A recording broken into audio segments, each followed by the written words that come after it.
Projeta, por favor, 2 Pedro 1:12. Se você tiver com a sua Bíblia, coloca na versão Revista Corrigida, só para ficar igual o esboço.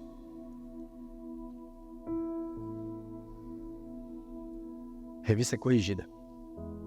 Pelo que não deixarei de exortar-vos, sempre acerca dessas coisas, ainda que bem as saibais, estejais confirmados na presente verdade. Fala assim, presente verdade.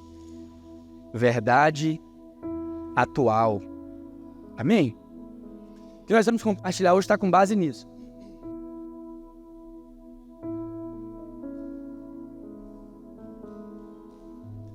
A força e a eficácia de uma verdade no contexto ideal, na hora certa, né? Aqui, o apóstolo Pedro, ele escreve uma carta muito específica, com o endereço certo. Quando você vai olhar o contexto dessa palavra aqui, quando você vai olhar o contexto desse livro, essa carta, ela foi escrita para cristãos. Então, o que o apóstolo escreve aqui, ele não está escrevendo para salvação. Amém?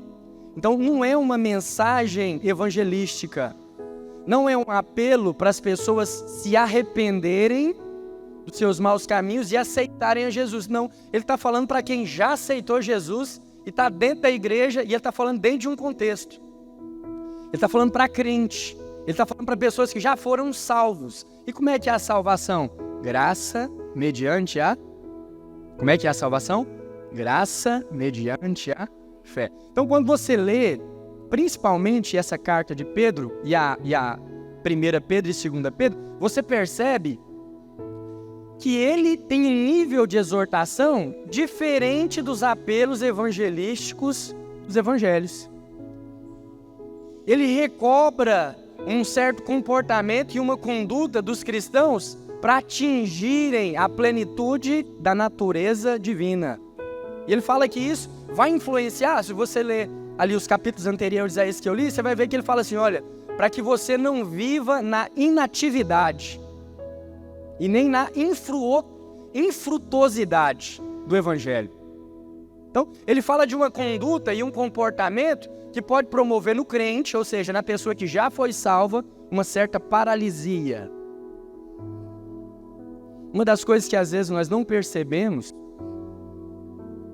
quando nós falamos da graça, é que embora a salvação graciosamente nos seja dada pela fé, isso requer de nós algum posicionamento em relação à verdade.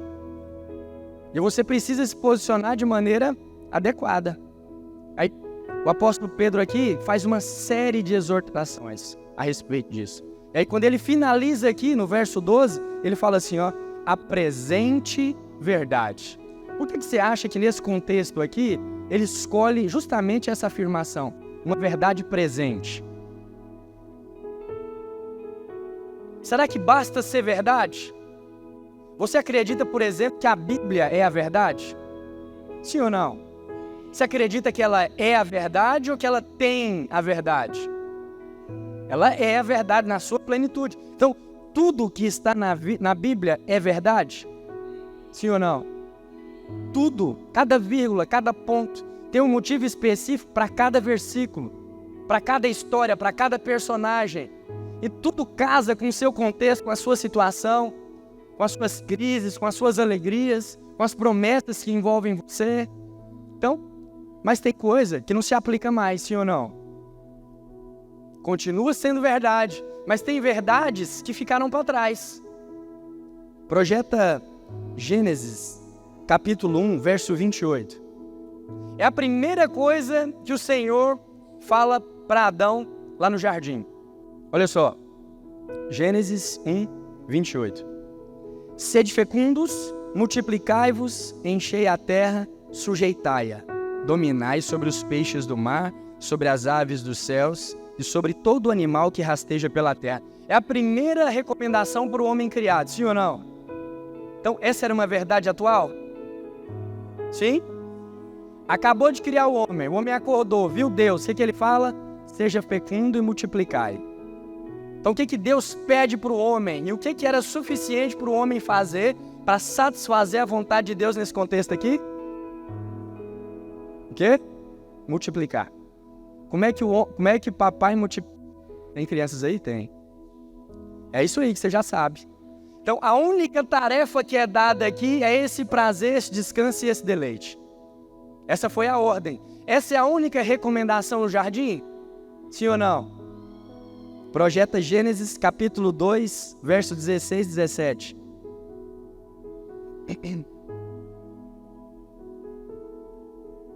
De toda árvore do jardim comerás, livremente, mas da árvore do conhecimento do bem e do mal não comerás. Porque no dia em que dela comeres, certamente morrerá. Então, duas verdades atuais para Adão. É verdade ou não é? É, está na palavra de Deus. Nós concordamos que ela tem toda a verdade. É verdade. Mas se aplica para mim e para você? Vamos voltar no cenário? Imagine que Eva não comeu do fruto. Adão não caiu lá no jardim. O que eu estaria pregando para você aqui agora? O que eu pregaria para você aqui agora? Olha, afasta da árvore. Não coma do fruto, coma da árvore da vida. Quais que seriam as minhas exortações para você? Sede fecundo, multiplicai, enchei a terra. Sim ou não? Por quê? Porque era verdade. Porque era verdade atual, era verdade presente, sim ou não? Mas você sabe, o homem caiu. O pecado entrou em cena e logo no cenário da queda, Deus aparece e faz uma promessa. Ok? Nós tínhamos duas verdades atuais. Sede fecundo, multiplicai, não come da árvore do conhecimento do bem e do mal. Agora você tem uma promessa. Atualizou a verdade? Você está comigo ou não? A verdade agora é outra? Deus não deu um F5 lá, falou assim, ó, mudamos de estágio agora. Agora você precisa crer no que eu falei que vai acontecer. O que Deus fala no cenário? Ele faz uma promessa. Da mulher virá aquele que vai esmagar a cabeça da serpente. Então agora, o homem e a mulher vivem com base numa promessa. Qual a promessa? Uma promessa de vitória sobre aquilo que se posicionou como inimigo lá no Éden. Então qual que é a verdade atual agora? É crer que aquilo que Deus falou vai acontecer, vai se cumprir. Amém? Gênesis 3,15. Por favor, só para me fazer uma menção. Mas da árvore do conhecimento... Porém, inimizade entre ti e a mulher, entre a tua descendência e o seu descendência. Esse te ferirá a cabeça e tu lhe ferirás o calcanhar. Essa é a promessa de Deus. A mulher tem semente? Sim ou não? Não, a mulher é terra, né? Tudo que produz, tudo que tem potencial de multiplicação é feminino, mas não tem semente. Quem tem semente é o homem, amém? Então Maria casou virgem, amém? Ela casou virgem, santíssima, intocável, mas estava grávida. É contrariante, mas foi isso que aconteceu. Mas quem tinha semente? Era o homem. Para ficar claro de que não teve participação humana, não tinha semente pecaminosa. Então, a promessa vai se cumprir. Então, tinha sinais de que aquela verdade, tinha evidências de que aquela palavra ia se cumprir. Amém? E agora, o papel do homem e da mulher é viver com base nisso. Nessa verdade, a verdade da promessa. Os homens são levantados no decorrer da história. Noé é levantado, Rui a casa de Noé. Os homens são escravizados no Egito. Um homem é levantado, Moisés é estabelecido para retirar o povo do Egito para uma terra que mana leite e mel. No meio da jornada de uma outra promessa, tirando o povo da escravidão, em Êxodo, capítulo 19, verso 8. Se quiser projetar. Êxodo 19, 8. Então o povo respondeu a uma: tudo o que o Senhor falou, faremos. E Moisés relatou ao Senhor as palavras do povo. Chegamos no ponto que eu queria. A verdade, ainda que ela não se torne uma mentira, ela pode sair do contexto e se tornar fora da atualidade. Então ela pode se tornar inativa para nós em algum momento. No cenário aqui acontece uma outra transição. O povo está pedindo para caminhar com o Senhor segundo o que ele falasse que tivesse que fazer. A partir desse momento aqui, se você ler o livro de Êxodo, você vê que o comportamento de Deus para com o povo muda. O tratamento muda. Uma nuvem escura, o monte fumega. E aí ele fala, logo em seguida, o que vai acontecer dali em diante. E depois, no Sinai, ele dá a lei para o homem. Atualizou de novo a verdade. Nós tínhamos uma palavra no Éden, nós tínhamos uma palavra na expulsão do Éden, nós tínhamos uma palavra em Noé, nós tínhamos uma palavra em Abraão, e agora nós temos uma palavra para Moisés e para o povo que sai do Egito. E o homem se apega a isso e prega isso. Muitos profetas, muitos juízes são levantados para falar da verdade que até então era atual. Qual a verdade?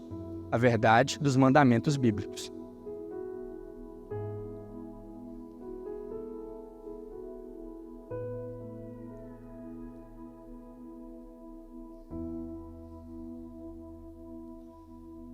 Apegado a isso, muitas vezes o homem se depara com a situação de impotência. Porque todas as vezes que ele se apruma para cumprir com a lei, ele topava com uma inabilidade, uma incapacidade. Qual que é a intenção de Deus quando ele dá a lei, quando os homens pedem a lei? É mostrar que o homem era incapaz de suprir com todo o mandamento. Mas era um clamor da nação. Deus tinha um plano, e o plano envolvia uma terra, e a terra manava leite e mel. Isso é favor, isso é graça de Deus. Mas eles pediram para si. Por que alguém pediria a lei ao invés do favor? Por causa de cegueira espiritual. Por causa de falta de entendimento. Esse povo precisava de ter olhos abertos. Em outras palavras, esse povo precisava se enxergar. Então Deus, na sua bondade, dá a lei para abrir os olhos do homem em relação ao pecado e a natureza pecaminosa. Amém? Estou me esforçando para contextualizar a necessidade de você viver o mover atual e com base na verdade atual dos fatos, da promessa que está para você. Embora toda a Bíblia seja verdade, não é mais toda ela aplicável a nós, no contexto que nós estamos. Quando o apóstolo Pedro fala que essa verdade é uma presente verdade, ele está falando da verdade da nova aliança, e não da verdade mais dos mandamentos. Você sabe muito bem qual foi o fim do povo que andava com Moisés. O próprio Moisés não entra em Canaã. Uma outra geração se levanta para entrar na terra prometida. Muitas coisas acontecem, 1500 anos se passam, até que, na plenitude dos tempos, Deus se faz homem e habita entre nós, cheio de graça e de verdade, para a salvação de todo aquele que crê. Essa é a verdade da nova aliança. Qual que é o problema de nós termos verdades? Não só na Bíblia, mas nós temos verdades para todas as direções. É porque normalmente a verdade, ela satisfaz uma legalidade. Ela é moralmente aceitável. Então ela facilmente encontra oportunidade no coração e nas circunstâncias e diante dos resultados. Quando você pega um resultado ruim, não é difícil achar uma consequência ou uma parte do processo desse resultado ruim em que você tenha culpa. Sim ou não? Todo resultado ruim, quando você vai avaliar friamente, você tem parcela de culpa. Ou foi negligência, ou foi indisciplina, falta de preparo, ou foi preguiça, entre outras coisas. Sempre tem uma desqualificação. E o problema é o quê? É uma verdade. É muito difícil você se esquivar da verdade. Há uma máxima no mundo que fala assim que contra os fatos não tem argumento. Por quê? Porque o fato é real, visível. Estou esfregando ele na sua cara. Estou mostrando para você. Então, como que se esquiva disso? Como que sai dessas coisas? Só uma verdade superior pode superar essa outra verdade. Só uma verdade maior que a verdade dos fatos pode colocar você em uma outra posição. Então, qual que é a verdade que está para nós na nova aliança? A verdade é que há um que desceu dos céus e perfeitamente cumpriu com toda a lei de Deus. Amém? Isso restaura a nossa realidade e renova as nossas expectativas. Mas é simples assim? É simples? Não. Sabe por quê? Porque a verdade te torna consciente. Às vezes você faz... Chegou um vídeo esses dias para mim aqui no Instagram de alguém usando uma ferramenta de cozinha de um jeito que muitas pessoas não sabiam. Aí eu fui ler os comentários, né? As pessoas falavam assim, nossa, tem 10 anos que eu uso errado. Tal. Já chegou o vídeo assim pra você? Uma funcionalidade para uma embalagem. Aí o que aconteceu? Se deparou com uma verdade. Aquela verdade conformou ela a outra mentalidade. Aí é tipo assim, não, agora eu não vou usar mais da outra forma. Eu vou me conformar a uma nova realidade. Aí você se torna consciente de outro conhecimento, de outra verdade, de outra modalidade, de outras possibilidades. Então, o fato de você se tornar consciente te coloca em todos os resultados de que a verdade que você está vivendo vai produzir na sua vida. Lá em Romanos, no capítulo 12, no verso 2, a Bíblia fala que nós não devemos nos conformar com esse século, mas nós devemos transformar-nos pela renovação da nossa mente. O transformai-vos ali é metanoia, é uma mudança de mentalidade, é arrancar uma mentalidade que está indo para a direita e colocar uma mentalidade que está indo para a esquerda, ou sair da esquerda e para a direita, de acordo com o contexto e com a necessidade que é feita. Então, nós precisamos dar um F5 na mentalidade.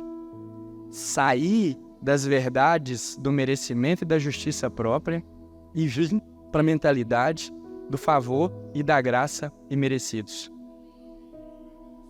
Isso é doce na boca. É doce.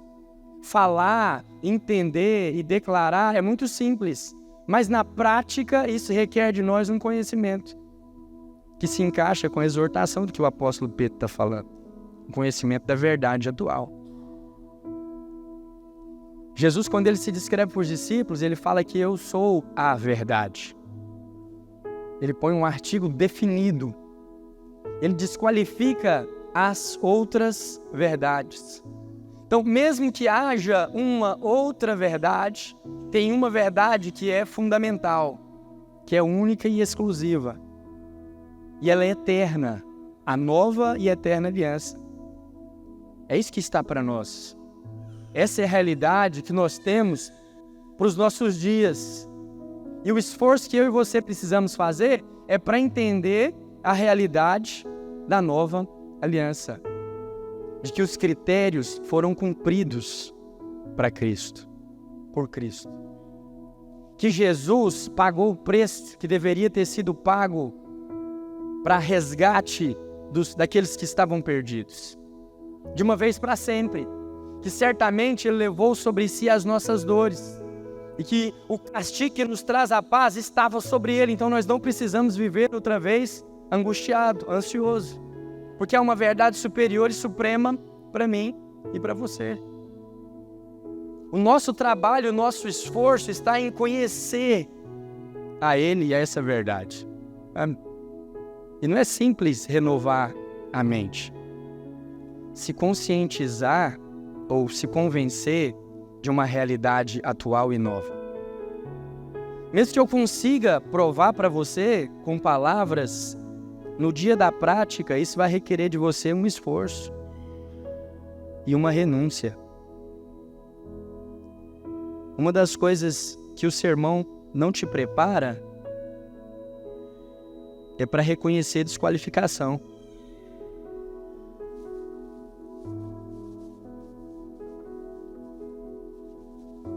Quando Jesus graciosamente passeia pela terra, ele apresenta um novo formato que não envolvia sacrifícios. E o fato de não envolver sacrifícios, doutrinas e rituais desqualificava muita gente. Ele arruma muitos inimigos. Então, por que isso está para nós na nova aliança? Porque da mesma forma, as verdades que estão no Evangelho nos desqualificam para nos favorecer. No final do Evangelho de João, no capítulo 20 ou no capítulo 21, o apóstolo Pedro, ele está numa crise existencial porque ele havia falhado com o Mestre. Ele havia falhado com Jesus, ele traiu Jesus 3 vezes, o galo cantou, e aquilo estava doendo na alma, agora Jesus morreu, ele foi embora e ele tem um novo encontro com Jesus. E nesse encontro, Jesus fala uma coisa para ele que muda ele completamente de patamar. Fala para ele assim, olha, agora outro vai te cingir as mãos e vai te guiar por um caminho no qual você não quer andar. Isso aponta para o governo do Espírito. E muitas vezes a verdade atual vai mostrar desqualificações em você, mas não para te depreciar, é só para te reposicionar na posição do favor. A única coisa que pode roubar o favor do crente é ele sair da realidade dessa verdade atual, de que o Senhor nos colocou numa posição de favor imerecido. Toda vez que nós entramos no merecimento, nós decaímos da graça. E você pode até achar aí qualificações óbvias em você. Você pode achar seu tino comercial, você pode achar sua inteligência, sua garra, sua disposição para o trabalho, entre outras coisas. Mas fora da posição de favor. Porque a graça é favor para quem não merece. Então, o favor imerecido, ele é dispensado em um lugar de verdade atual. Um lugar onde nós normalmente nos encontramos com o fim de nós mesmos. É onde nós conseguimos abominar, amaldiçoar com a justiça própria, pisar no ego. Porque o fato de nós vivermos cercados de muitas verdades é porque lá atrás surgiram muitas opiniões. A proposta de Pedro, quando ele escreve essas cartas, não é falar de salvação, é falar de reino. E qual que é a figura comum em um reino? Um rei. Sim ou não? Para ser um reino, tem que ter alguém que governe. Tem que ter uma voz ativa, tem que ter uma direção clara. Então, não cabe democracia. Relativismo não entra para o reino de Deus. Tem que ter uma direção clara e um governo acentuado na nova aliança. Então, a desqualificação é para nos fazer sensíveis à voz daquele que governa. A única forma de nós vivermos o reino de Deus, eu sei que às vezes nós falamos do reino de Deus e nós pensamos em toda a glória e toda a pompa que tem o reino, sim ou não? Quem que não quer viver como rei? Então, quando nós falamos que nós estamos aqui para comer do melhor dessa terra e estabelecer o reino de Deus aqui, você facilmente se lembra de uma coroa, de um trono. Sim ou não? Sim, e é por isso mesmo, é para isso mesmo que essas propostas anelam com essa realidade. Só que muitas vezes nós esquecemos que só tem um que está qualificado para sentar no trono. Então nós só podemos acessar o reino se nós, de forma emocionalmente sadia, com muita luz do Espírito Santo, entendermos que não há o que nos qualifique e amaldiçoar toda a justiça própria. A verdade que te qualificava pelo comportamento passou. A verdade que te qualificava pelo sacrifício passou. A verdade que te qualificava pela frutificação, pelo recurso, pela faculdade, pela pós-graduação, pelo trabalho, passou. A verdade atual é a que te qualifica porque você não serve. Só que ninguém nunca te treinou para essa posição. Ninguém nunca te preparou para a posição de favor imerecido. Te treinou, mulher, para você não depender de ninguém. Porque os homens que estão sendo formados aí fora são altamente prejudiciais e inconsequentes. Te treinou, homem, para o sucesso, para as medalhas, para o pódio, para as vitórias e para as conquistas. Mas não te treinou para depender de alguém. Ainda que isso vá lhe imputar o reino. Não fomos preparados para viver o mover atual do Senhor. Então, humildemente, nós precisamos reconhecer que a verdade atual precisa encontrar com o coração quebrantado. Só o Espírito Santo de Deus pode revelar o mover atual da nova aliança para nós. É muita arrogância minha e sua também achar que de alguma forma nós já entendemos a graça. Entendemos não, e nem aprendemos muita coisa. O selo do aprendizado vem com uma coisa chamada aplicação. Se ainda somos surpreendidos com justiça própria, é porque ainda há muito que aprender. Há muito que se ajustar. Nós estamos em um período de muito quebrantamento. Ontem e anteontem nós tivemos uma conferência em Rio Verde. E durante a semana passada, eu cometi o equívoco de fazer uma proposta para minha esposa. A gente ajustar as agendas e nos dias da conferência eu vou servir você para você poder ficar integralmente na conferência. Eu vou cuidar da criança. Oh, Jesus, que luta. Mas eu fui até o final. Fiz o que estava proposto. Cumpri com a minha palavra. Toda ela. Não sei se eu faço novamente em outra ocasião. Mas eu fiz. Fiz o que eu tinha prometido. Aí, aleluia. Isso me colocou naquele ambiente. Ouvindo as irmãs pregar algumas coisas.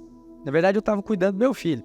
Mas aí, o ambiente de quebrantamento e contrição era assim.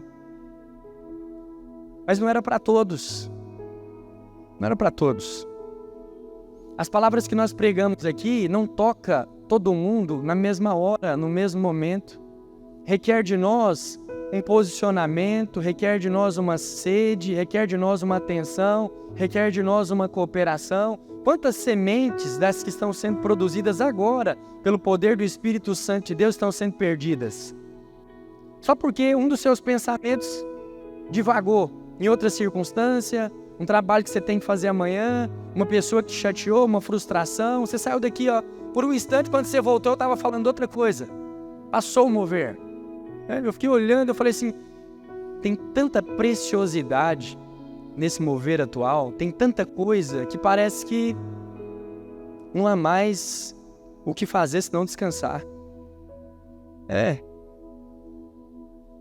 Descansar completamente. Eu não estou falando de paralisia de atividades, não. Eu estou falando de descanso real. Do descanso de uma posição relevante e satisfatória de quem sabe que realmente está tudo resolvido, está tudo pronto, acabado, está tudo completado, está tudo feito. Eu só preciso agora acessar as formas e as portas de desfrutar. Aí, fiquei olhando, o jejum vai passando, e aí, jejum é uma lei.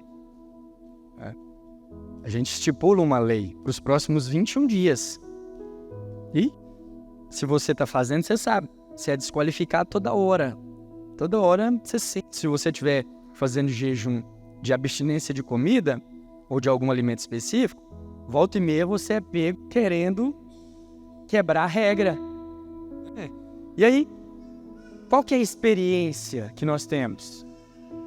Qual que é a realidade espiritual que abre no nosso entendimento quando nós percebemos que a luta parece assim incansável e que vai passar os 21 dias e eu vou até vencer os 21 dias, mas no resto do ano, muito provavelmente, eu vou ser reprovado na disciplina da dieta alimentar.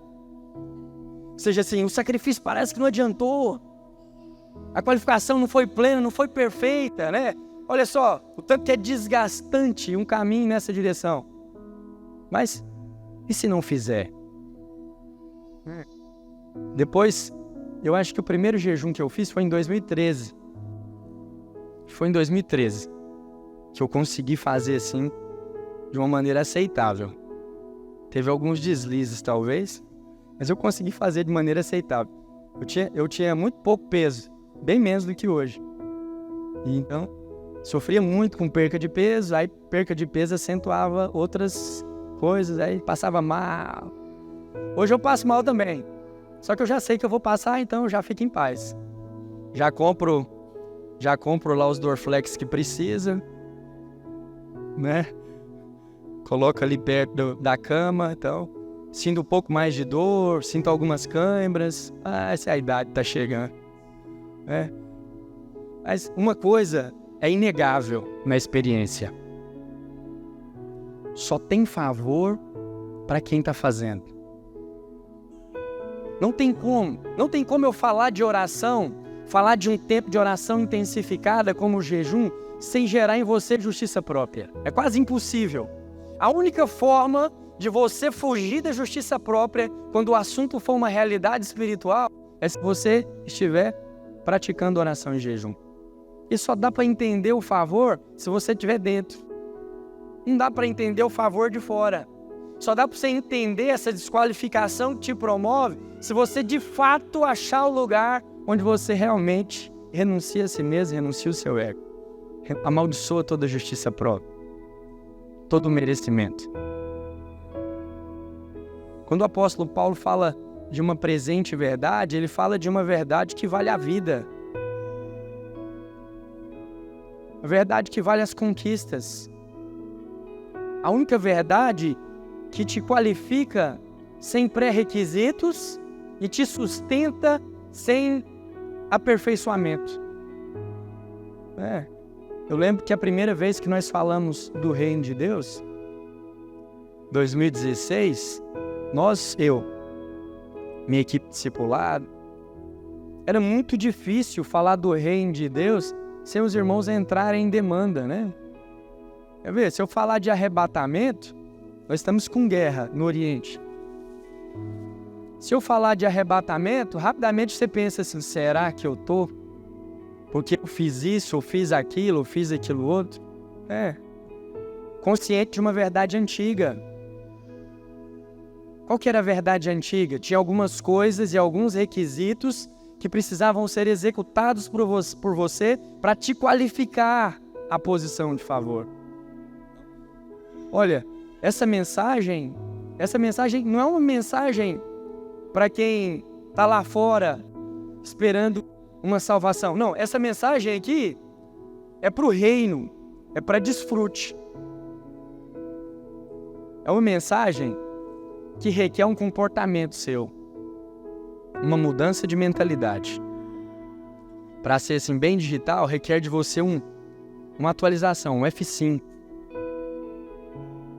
Toda vez que você se pegar no merecimento, seja em relação a você e seu comportamento, ou seja em relação às outras pessoas e o contexto que você vive, você avaliar a quantidade de favor que é dispensado sobre você e o quanto você é favorecido antes de julgar. E o quanto do que você tem está na conta do que você não merece. Não devia nem estar nas suas mãos.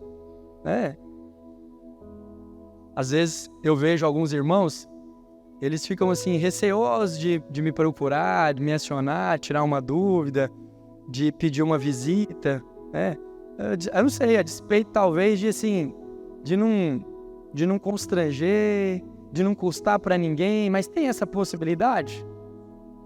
Tem alguém tão perfeito assim, a ponto de não custar nada para ninguém? Tem alguém que não custa nada para ninguém? Não tem, não existe essa pessoa.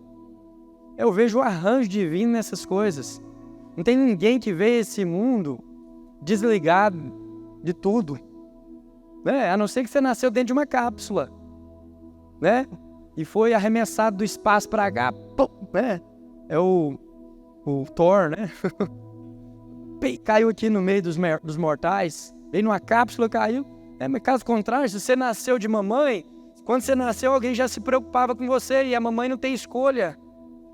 Isso te ligou a ela, depois te ligou aos seus irmãos, te liga ao seu pai, depois te liga aos seus amigos, depois te liga aos seus relacionamentos, ao seu patrão, e aí de repente você está ligado no emaranhado de relacionamentos. Não tem como viver de maneira independente, mas chovem as propostas para essa independência em todo tempo.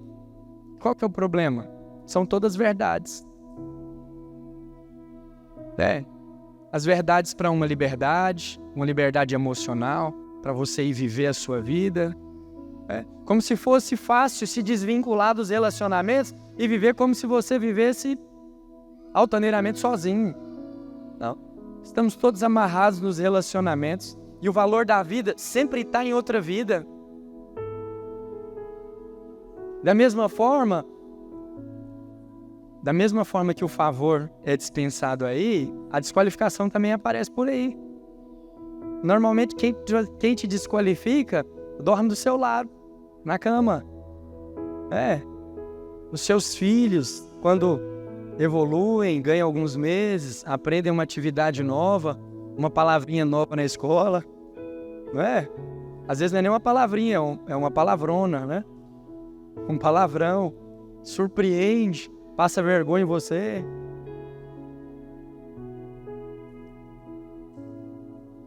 E o apego pela perfeição vai te aprisionando em uma verdade que já passou, em uma verdade que não está mais para nós,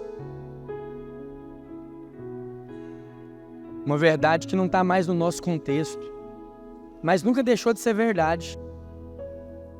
Às vezes, quando nós pregamos a graça e o favor de Deus, nós nos tornamos assim, visivelmente, as pessoas mais libertinas. Mais libertinas. Mas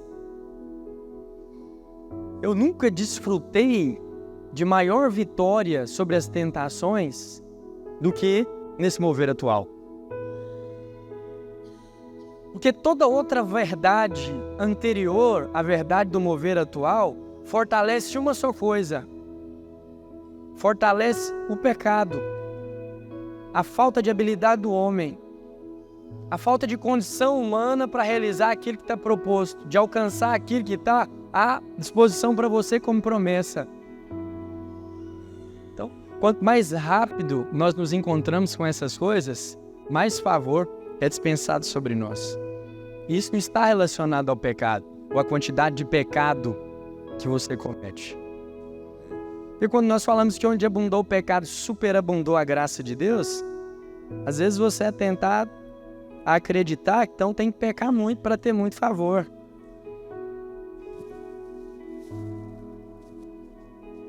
Mas a presente verdade envolve muito mais santidade do que a lei. Porque a lei, sim, é que fortalece o pecado. Quantas vezes você não já ouviu alguém falando assim? Parece que só porque é escondido é mais gostoso. Já ouviu alguém falando isso? É o diabo que fala. Só porque é proibido parece que é mais quente. Por quê? Porque é o que a lei faz.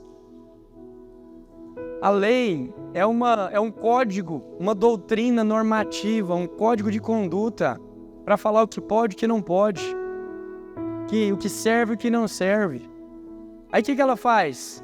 Ela põe essa pitadinha de sabor nas coisas que não podem ser feitas. Então, o caminho da graça é que é sobremodo excelente. A verdade atual é vitória sobre o pecado, mas como favor imerecido. Porque todas as vezes que você tentar merecer a vitória sobre alguma tentação, adivinha o que vai acontecer? Vai pecar. Sem perceber, essa arrogância e essa impetuosidade para tomar decisões vai levar você para um lugar de ruína. Por quê? Porque o melhor lugar para você estar é no final de si mesmo. Porque graça é favor imerecido. Graça acha você quando ela te encontra no lugar onde você não merece. Em outro lugar ela não vai te achar. Graça é favor imerecido. Então só vai recair sobre você, sobre a sua casa, sobre a sua vida, sobre as suas finanças, se te achar no lugar onde você não merece. No lugar da sua desqualificação. E aí? Vai mentir para mim que é fácil entender isso? Crer nessas coisas? E outra, mesmo que você entenda e creia, aplicar é muito difícil. Reconhecer para você mesmo, para as pessoas que estão ao seu derredor, que de fato não tem qualificação que te promova a um lugar de graça, né? Eu lembro que quando eu comecei no ministério, assim, a pregar nos encontros, a ter experiência de auditório, eu colocava depositava muita expectativa na pregação, muita expectativa. Então, eu lia muitos bons sermões, muitos livros, e acreditava assim que, fielmente, que aquilo ali era o ministério. Pregar uma boa palavra era tudo, né? E preparei muitos sermões que saíram pela culatra. Muitos. Ouvi muita coisa que eu achei que era assim, poderosíssima. E depois eu fui vendo que não tinha muito a ver com aquilo. E que a performance não tinha... Eu caminhei muito tempo pensando que multiplicar célula era o segredo do ministério. Depois descobri que o cristianismo é um anelo espiritual de coração que toca coração de uma forma específica. De um coração que escolhe se conectar e caminhar junto. E aí, quando eu olho aqui para a direita, para a esquerda, eu encontro pessoas que não têm motivos para estar comigo, mas estão. Eu falo assim, é muito favor de Deus, é muita graça de Deus, porque nós não merecemos essas pessoas. E para mim, eu não preciso ir muito longe, eu não preciso falar dos meus discípulos, eu posso olhar para o meu lado e vejo a minha esposa, é mais do que eu mereço. Olho para os meus filhos, é mais do que eu mereço. Porque pelo merecimento, nós merecíamos o quê? O caos, as trevas, nós merecíamos a morte. Pelo merecimento, o que nós encontraríamos era maldição. Mas o Senhor escolheu nos favorecer. Em outras palavras, a lei caducou. Passou. Então nós vamos então rasgar a realidade da velha aliança. Então, vamos fazer Bíblia de agora para frente só do Novo Testamento. Eu até aconselho você, ler mesmo o Novo Testamento. Para um pouquinho de ler o Velho Testamento. É muito fácil eu pegar um trecho do Velho Testamento e colocar uma semente de justiça própria em você. Porque quando você está ouvindo, a verdade da velha aliança se conecta com muita coisa que anela com os fatos e as circunstâncias da sua realidade. E aí o que acontece? As evidências sobem. Aí, a máxima do mundo, contra fatos não tem argumento. Aí o que você faz? Você se rende. Se rende ao quê? Uma verdade passada a seu respeito. Aí você começa a aceitar esterilidade, enfermidade, demora e muitas outras coisas. Por quê? Porque de fato, em você, não se encontraram qualificações para receber. Projeta Hebreus capítulo 8, por favor. Hebreus 8, verso 7.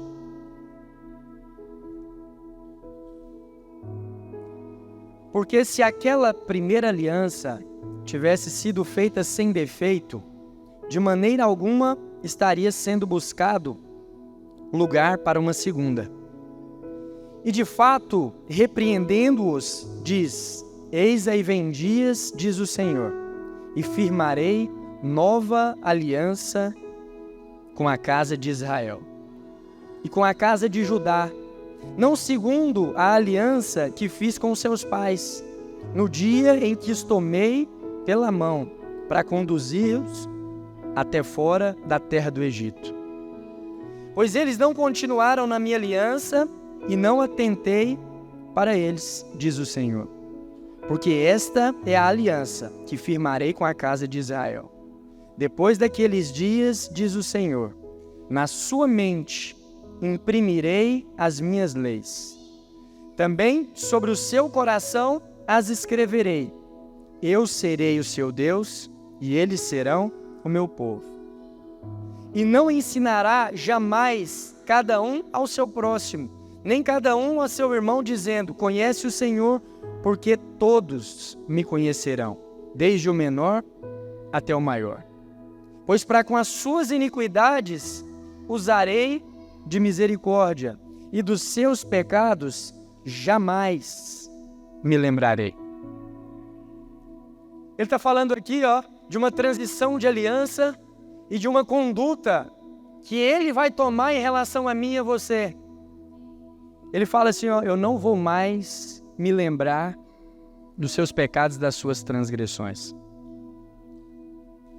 Algumas das quedas que nós acumulamos no decorrer da vida, realmente, por consequência, deveria ser imputado algo a nós.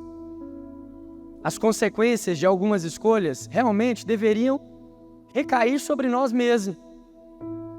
Isso é o quê? Justo.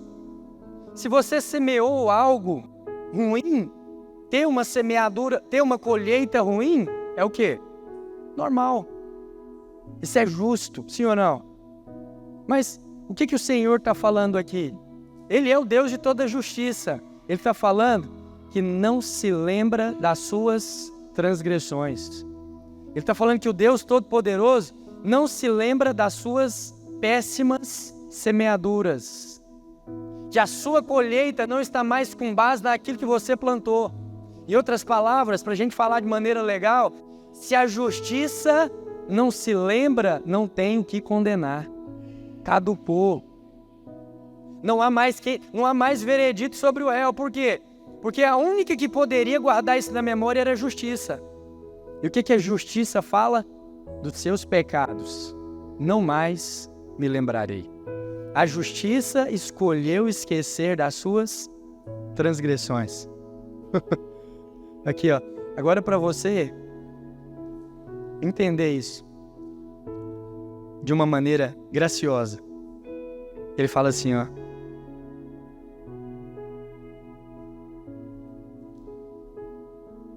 na sua mente imprimirei as minhas leis. Também sobre o seu coração as escreverei. Eu serei o seu Deus e eles serão o meu povo. Aquele que esquece da sua transgressão, ele também está falando que é ele quem vai escrever na sua mente a verdade atual. E vai imprimir no seu coração a realidade do mover atual de Deus. A verdade da nova aliança. A verdade de que você é amado, perdoado e favorecido. Quem é que fala aqui que vai fazer isso? Quem? É o Senhor. É Ele quem vai imprimir a realidade do novo mover na mente do homem. Então, por mais que você busque as formas de aperfeiçoamento e os conhecimentos para tal, é o Senhor quem imprime essa verdade no coração do homem. Quanto mais rápido nós encontrarmos com a posição do favor, mais favorecidos nós seremos. Relutar contra a verdade atual, atraso é a sua vida. Porque o que é atraso para quem é eterno? O que muda um dia, 2, para Deus que é eterno? É o seu tempo que está sendo contado nessa terra. Então tudo aquilo que você pode fazer para retardar o favor sobre a sua vida é prejuízo único exclusivamente para você. Aqui em Hebreus, o autor fala que encontrou defeito na primeira aliança. Ele menciona qual que é a aliança. Ele está falando da aliança que ele fez com um povo que com mão forte ele tirou do Egito. Ele tirou o povo lá do Egito e fez uma aliança com eles. E essa aliança tinha defeito. Olha para um casamento. Se nós falarmos de um casamento, olhar para um casamento e falar assim, olha, esse casamento tem defeito. Ou esse defeito está no marido, ou esse defeito está na esposa, sim ou não? É ou não é? Invariavelmente. Invariavelmente. Esse povo da velha aliança, eles fizeram uma aliança com quem? Com a lei. Tem defeito na lei? Tem? Não. A lei é perfeita. Perfeita. E ela é eterna. E para acabar com os piquitos de Santa Helena, a lei é boa. Então, onde é que está o defeito dessa aliança? Em nós. Em nós. O defeito está na noiva. Então, por que essa aliança não se faz mais presente e atual para nós? Porque ela tem defeito. E qual que é o defeito? É você. Sou eu. A única maneira de celebrar uma nova aliança é se o noivo aqui ficasse o quê? Viúvo, sim ou não? É ou não é? Se o noivo ficar viúvo, ele pode casar de novo? Sim ou não? A lei é perfeita, é toda justiça. Então alguém tem que morrer. E se a lei é eterna, não tem como matar. Então quem tem que morrer? Quem tem que morrer? É você. Você morreu? Morreu ou não? Morreu ou está morrendo? Então o mover atual passa por esse novo casamento. Essa nova aliança. Para ser sem defeito, tem que estar num novo fundamento. Você tem que nascer de novo. Amém? Quem morre é a noiva. Porque do outro lado tem um noivo perfeito, bom e eterno. Esse é o mover da nova aliança. Toda parte defeituosa estava comigo e com você. E quem qualificou essa noiva? Quem que qualificou essa noiva para se tornar perfeita? Aquele que é perfeito. Ele se fez homem. Em outras palavras, o noivo se fez noiva e habitou entre nós, cheio de graça e de verdade. Não se achou na terra homem qualificado o suficiente para celebrar essa aliança com Deus. Aí ele se fez noiva para si próprio e veio casar com ele mesmo. Essa é a nova e eterna aliança. Não achou entre nós ninguém que pudesse sustentar esse relacionamento do lado de cá. Então ele desceu dos céus e cumpriu com os requisitos. Essa aliança agora é eterna. Amém? Por quê? Porque encontrou perfeição dos dois lados. Aleluia? Projeta Atos, capítulo 20, verso 28.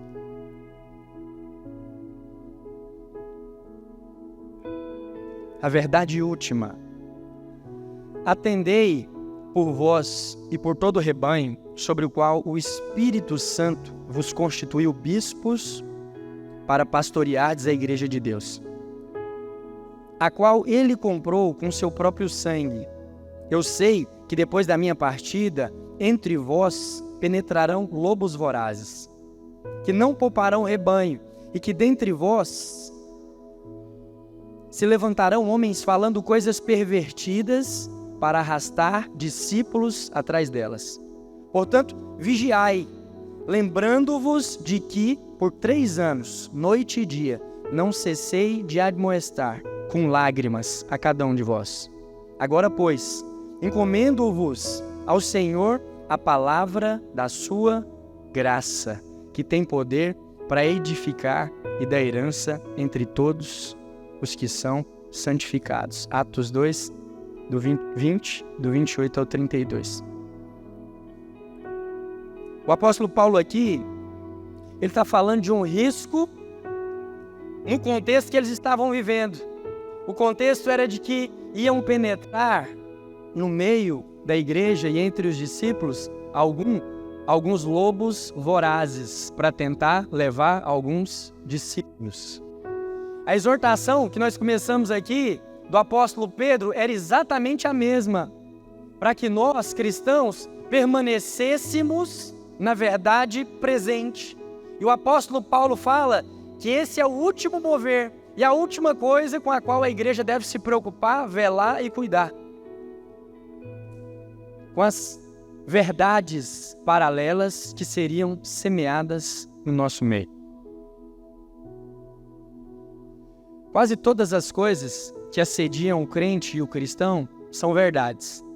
E muitas delas são verdades legais.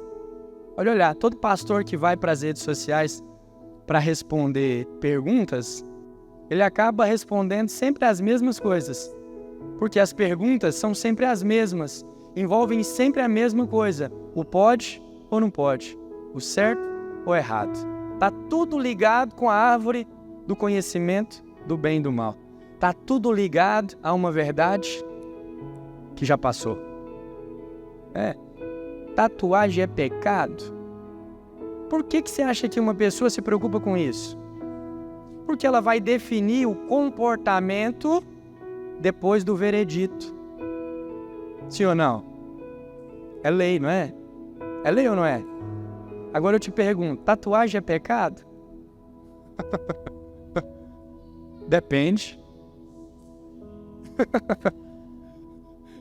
Que é mentira, né? Vai descascar. Não compete a nós mais esse critério. Não faz parte mais da nova aliança. Não deveria ser mais o lugar onde nós vamos aplicar as nossas forças, empreender os nossos recursos.